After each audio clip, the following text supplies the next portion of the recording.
Before November 21st, 1998, the Zelda franchise was stuck to a top-down perspective with only 3 degrees of freedom: up-down, left-right, and rotation. But on that day, something changed. That something was another franchise shifting from the second dimension to the third, introducing 3 more degrees of freedom. That something was the Zelda franchise's shift to the third dimension, which is where we are starting with this retrospective series of looking at every 3D Zelda game. This is the game that is regarded as one of the best games in existence and is a milestone for the franchise. Introducing The Legend of Zelda: Ocarina of Time.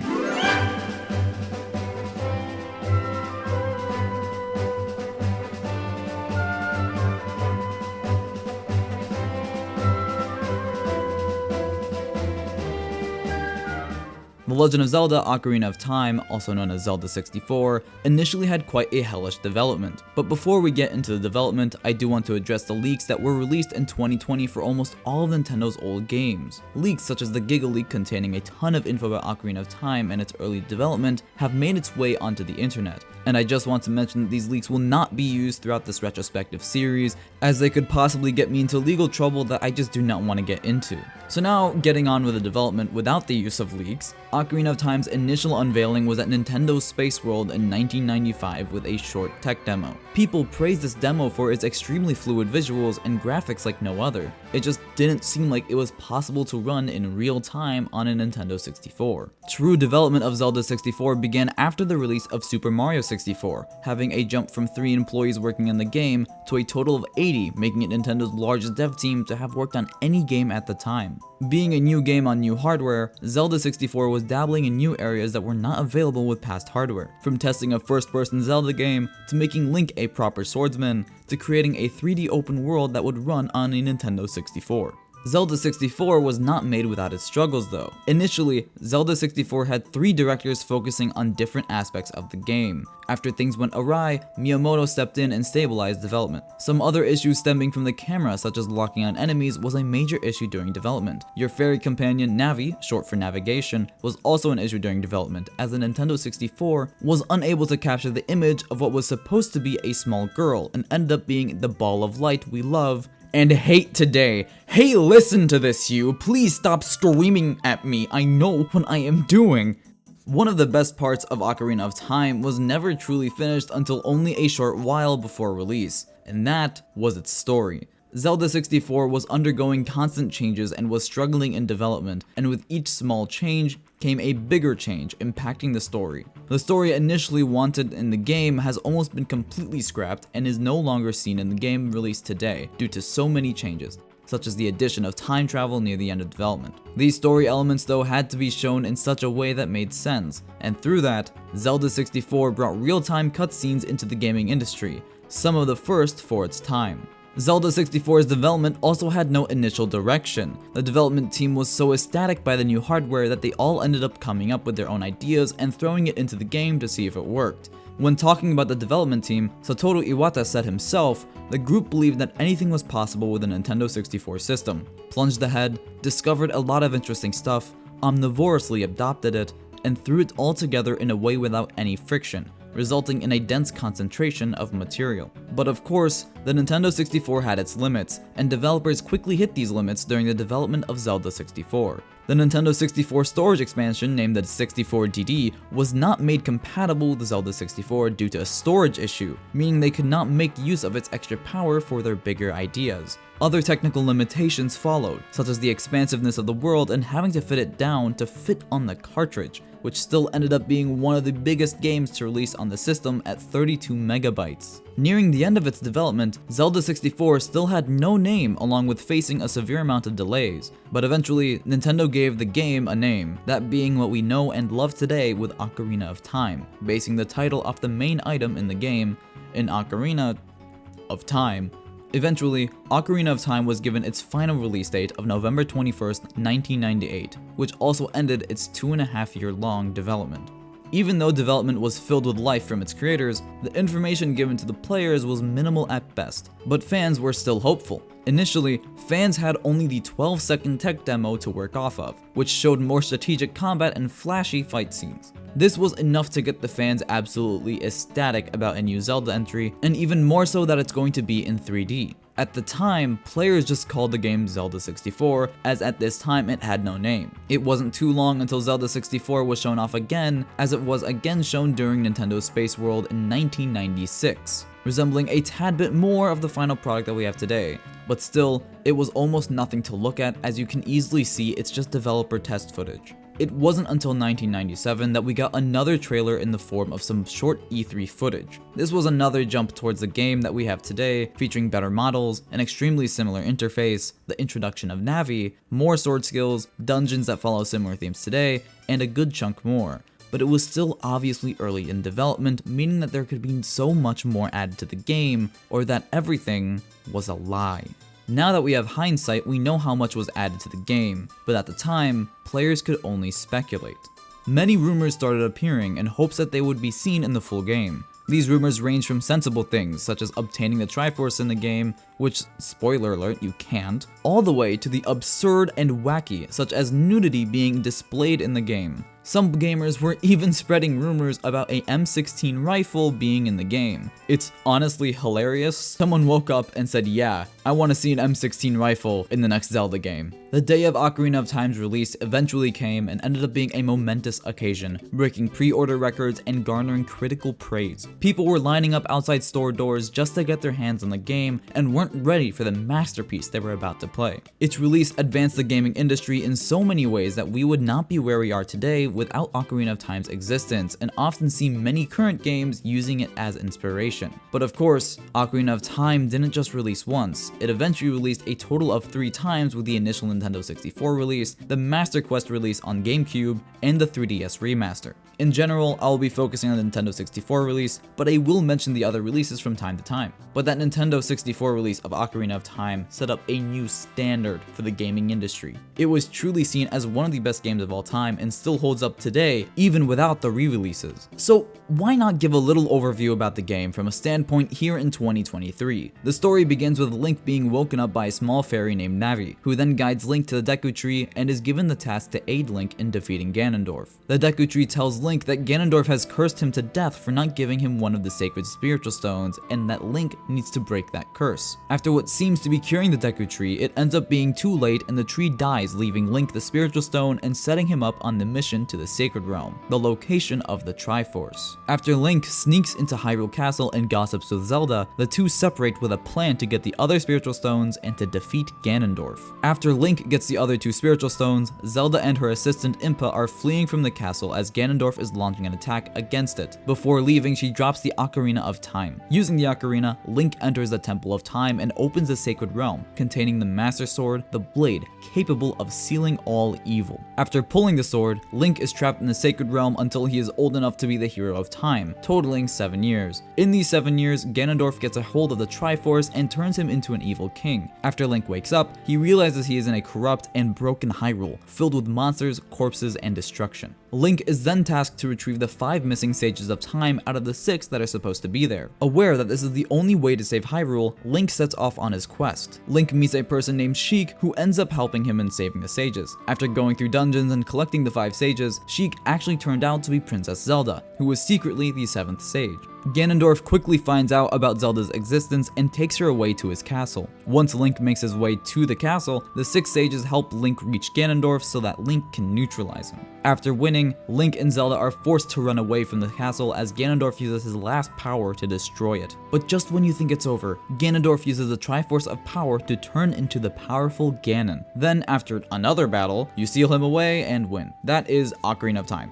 But in the end, this is not a story about Link or even Zelda. Ocarina of Time is a story about Hyrule and its people. Interacting with the people in different villages helps bring the world to life, and also focuses on how the consequences of Ganondorf's actions affect the people after Link time travels 7 years. Seeing a character go from happy and carefree to depressed and broken is devastating, increasing the stakes for the player and emotion for the characters they might care about. It's like I said, the story is just a method of getting you to experience the world of Hyrule and to see what is at stake to be lost. The story is just the vessel and how this is communicated. Ocarina of Time's gameplay gameplay is a new perspective on the previous Zelda games, and has to be, as it had to be completely redone for the new dimension. The core idea of Zelda remained the same, that being Link having to go through X amount of dungeons, with each dungeon having chests, keys, mini-bosses, bosses, and a special item to collect. You then do each dungeon in a specific order to help advance the story. Ocarina of Time also contains side quests when outside of a dungeon, netting you more items or upgrading your current ones. For example, one of the side quests gets you a horse, Epona.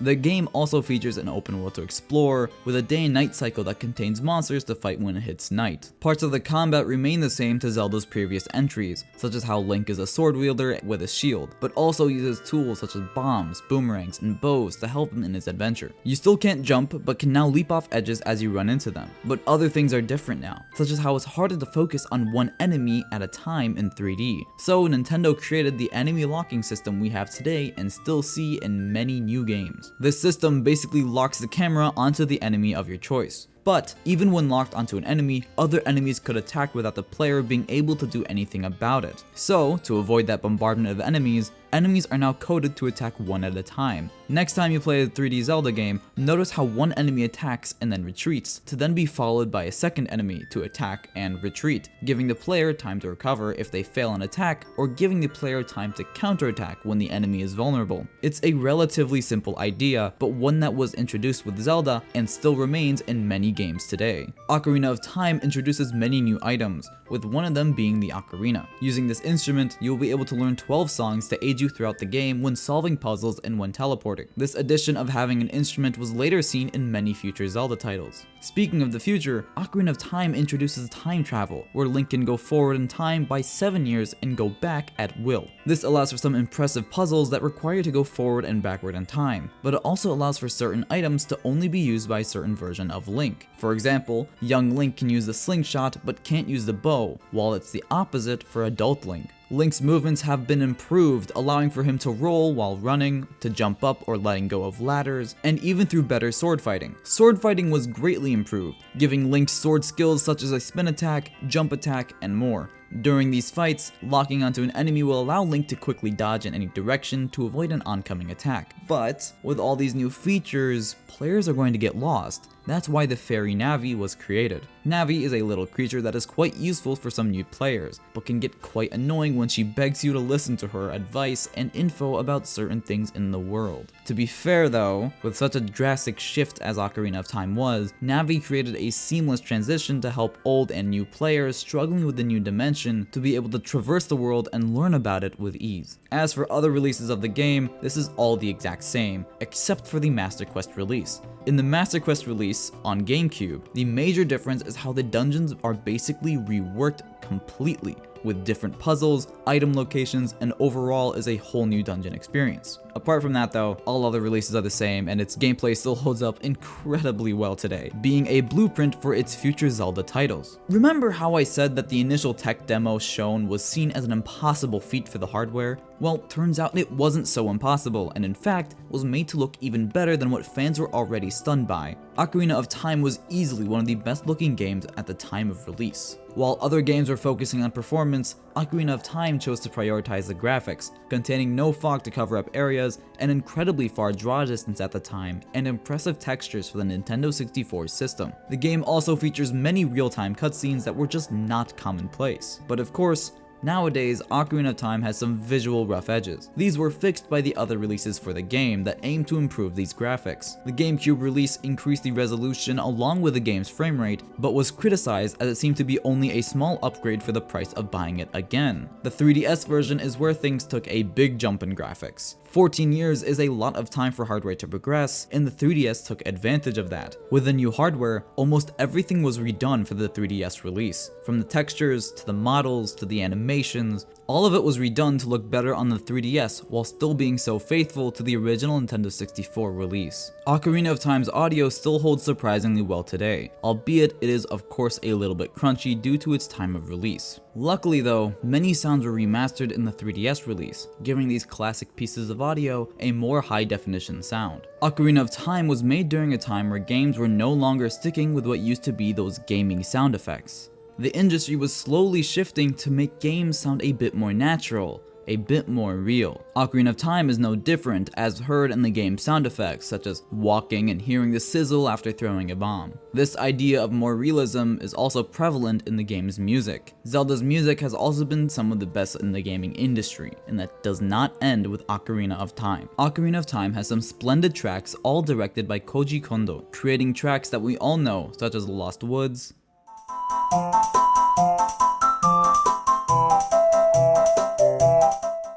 Hyrule Fields,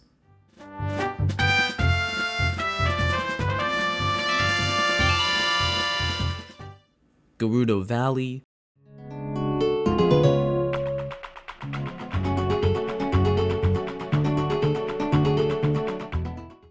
and the Windmill Hut. Each song is perfectly weaved into the game and gives each area their own breath of fresh air while making the land of Hyrule feel so connected. Each piece is made with pure precision in every little detail, like the song I mentioned before, the Windmill Hut. This piece is also known as the extended version of the Song of Storms, played by an old man, Guru Guru, in a small windmill. As adult Link, Guru Guru is upset about an annoying song that a child taught him 7 years ago that never ends. He then decides to teach adult Link the song for his ocarina. Adult Link then goes back in time by 7 years to become a child again, where when entering the same windmill, it is silent and contains a man, Guru Guru, wishing to learn a song to make the windmill go round and around. As young Link, you teach him the song Guru Guru taught adult Link. Immediately, Guru Guru starts playing the same song heard 7 years later. If you couldn't tell, this song is a paradox. Guru Guru teaches adult Link a song heard 7 years ago, adult Link goes back in time by 7 years and proceeds to teach Guru Guru a never-ending song for him to eventually teach it again to adult Link in 7 years' time. This interaction is just a big loop. The windmill is a loop, forever going around and around. If you're wearing headphones, the background accordion is also going in a circle from speaker to speaker.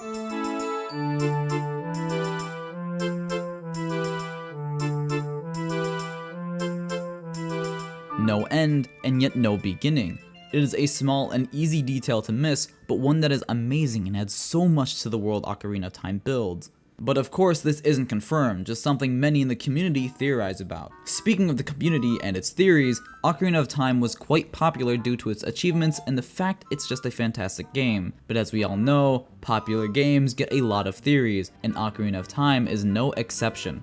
One of these theories is that the Link you are playing as actually appears in a later game, that being Twilight Princess as the hero's shade, an NPC which teaches you new skills. This was eventually confirmed in the book The Legend of Zelda, Hyrule Historia. But of course, not all theories are eventually confirmed, such as how a boy obsessed with the paranormal is playing near the gravestones with a stick when Link is a child, and is somehow turned into Ghost Hunter when Link is an adult. Notice how the Ghost Hunter is also holding a stick, and is still obsessed with the paranormal by buying your ghost items? Fans saw these similarities and connected the two. Some differences in the personality, like how Child hates messing with things and the Ghost Hunter loves seeing destruction, can tear a slight hole in this theory. Or how about the popular theory that Navi dies at the end of Ocarina of Time? Notice how when a fairy is used, it basically fades away. Well, Navi was used. Her purpose has been fulfilled with Ganondorf being sealed, meaning Navi has no more use and can fade away like any other fairy. This even ties into some other theories that I will get to in the next retrospective with Majora's Mask. Now here is where we're going to get a bit iffy: